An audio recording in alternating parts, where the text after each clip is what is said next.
अगर गौर किया जाए तो ये शबो रोज की आंख मुचौलियां एक तरफ नजर आती हैं, दूसरी तरफ एक बात और नजर आती है कि रब्बे जलील ने हर ज़ी रूह की कीनत में जुल्मतों से बरात और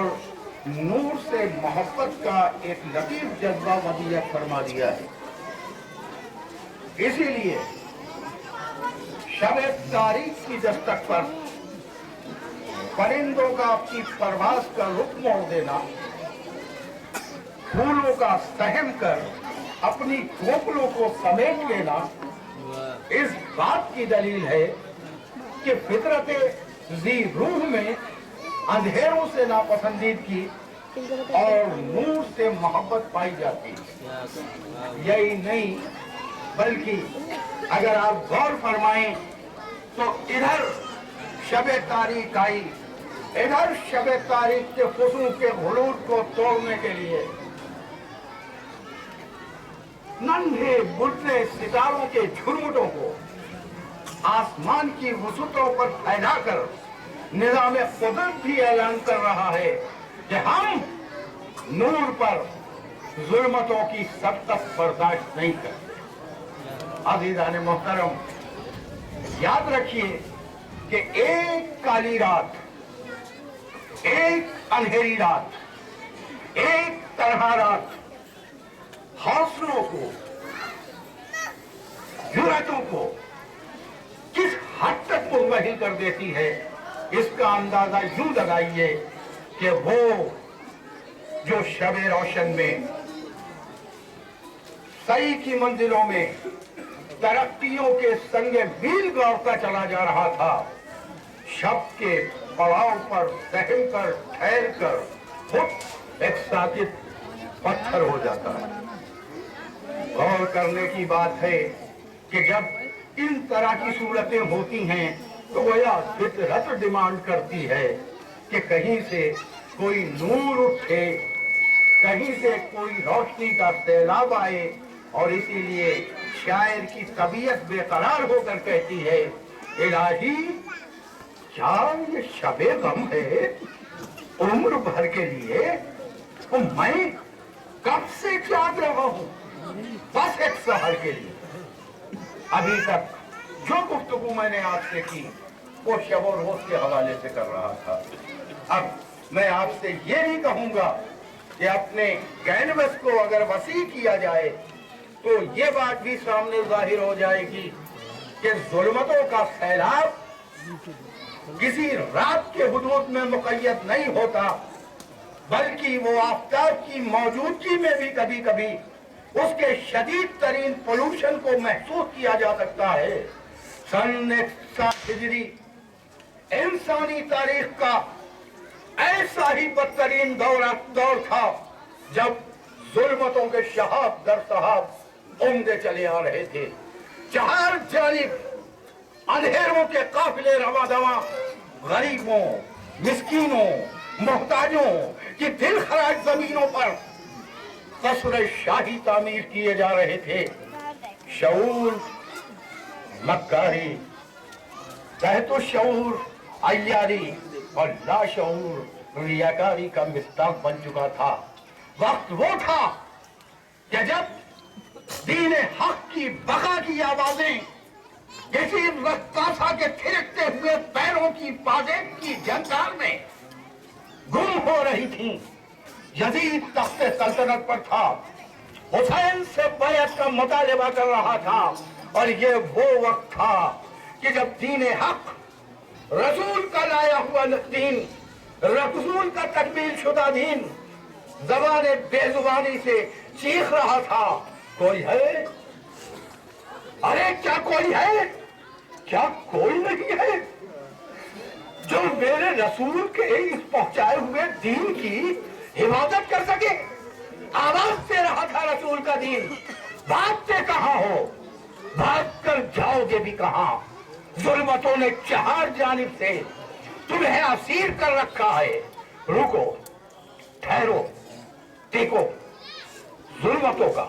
मुकाबला करो। आवाज दे रहा था, मगर निदाए हक सदा ہو رہی تھی، ہر طرف ایک خاموشی، ہر طرف ایک سناٹے کی فضا کہ اچانک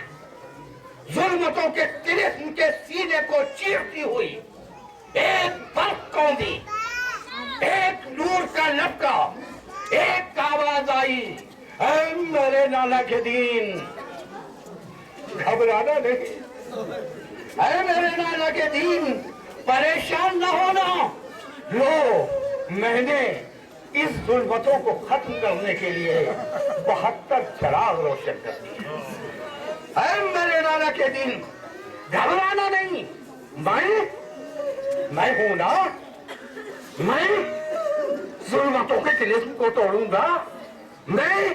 تمام ظلمتوں کی شاہراہ پر اتنے چراغ جلا دوں گا کہ ظلمتوں کو کہیں جائے پناہ نہیں ملے گی، گھبرانا نہیں، لو میں مدینے سے چلا،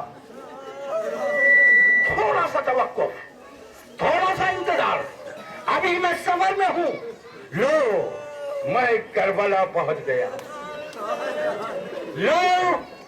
2 محرم کو میں کربلا آ گیا، بس کچھ یوم کا انتظار، لو روز عاشور آ گیا، لو